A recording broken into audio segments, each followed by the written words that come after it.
Welcome back to Bombastic Nation and Ting and Ting and Ting. I'm Mr. Giant and I'm back with some more vibes for all you.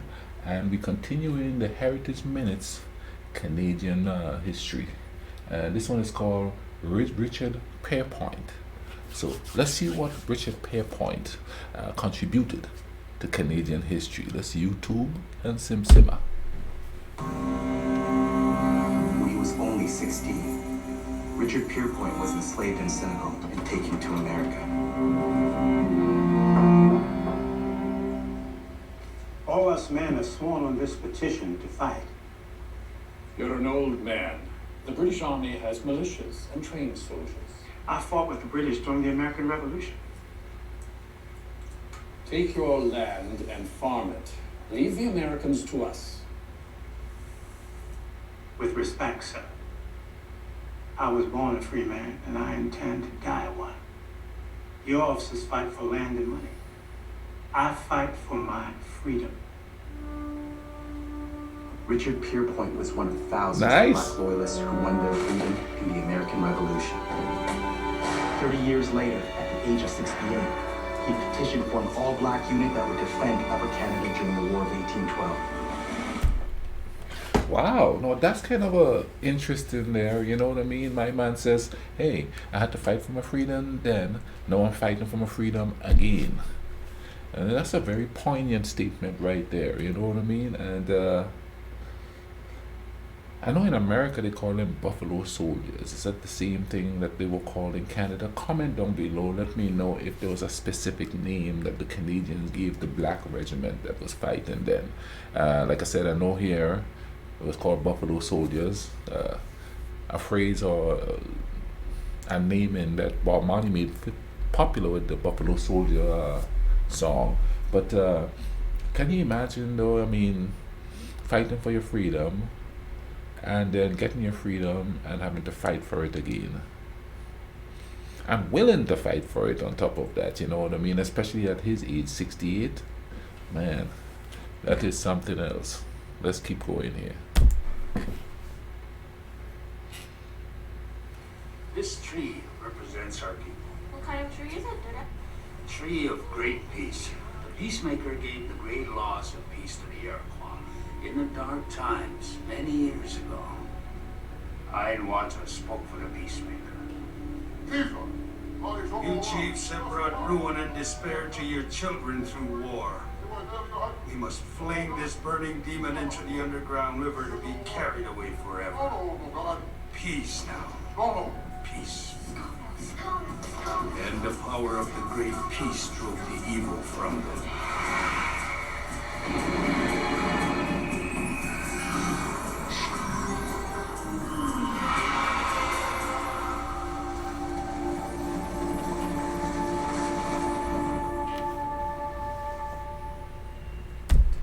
Have you ever noticed that a lot of natives or indigenous peoples, cultures have the word peace in it or have the idea of being peaceful in it, whereas this culture is all warrior like, you know, let's nuke. And I'm talking about where I am here in America, you know, let's nuke, let's fight, this warrior mentality, you know what I mean? Could it be that a lot of the native tribes were so peaceful that made them easier for outsiders to come and manipulate them? Because they're seeking for peace and stuff. They want to live a peaceful life in conjunction with nature and all of that. Because I've noticed that now, of course, too, there was a lot of spreading of propaganda, how warlike they were. You know, like for instance, I've read somewhere that scalping was not a Native American invention. It was invented by the British soldiers. The natives just used it against them. And that's what I've heard on many occasions and I've read in several books. You know what I mean? But here in this country where I am, natives were usually portrayed as these vicious, nasty, savage, warrior type people, you know? And then later on, you see that a lot of it has to do, they have a peaceful sort of a trend to it. But that's pretty interesting that, you know, Peacemaker is what they call this one. That's pretty cool. Does the Great Peace still have power? You're here, aren't you? Looking for peace.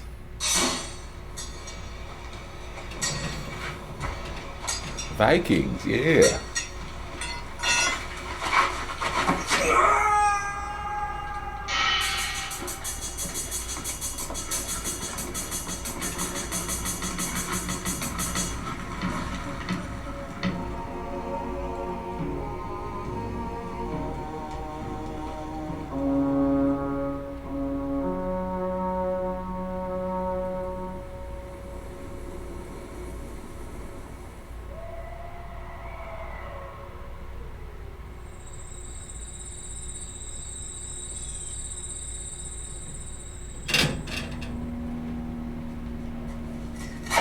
Do you know what I think this is?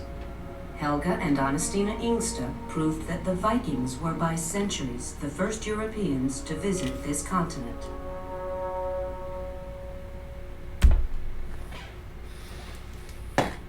Wow.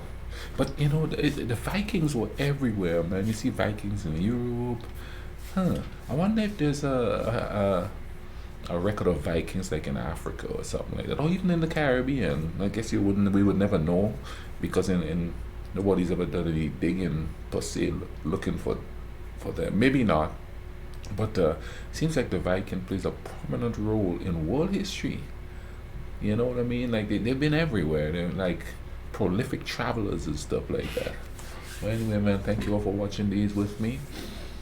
I'm gonna leave a link in the description for this so you could go check it out. You know what I mean? It's a whole series of them, you know, and I'm watching every single one because it's really interesting, especially the one about the Pierpoint, who wanted to, you know, fight for his freedom, and of course the fact that the Native Americans like the peace and thing, and now we have the Vikings over there. I mean, the Canadian history is like spanning forever, and I'm thinking too the American is too, but a lot of it isn't emphasized. You know what I'm saying? But anyway, man, thank you all for watching this with me. Man, I love everybody out there, man. You know, all humans, everybody's the same and thing. You know what I mean? Except culturally speaking, but generally break it down to the small portions of our being. We all the same. You all take care of each other, all right? Cool runnings.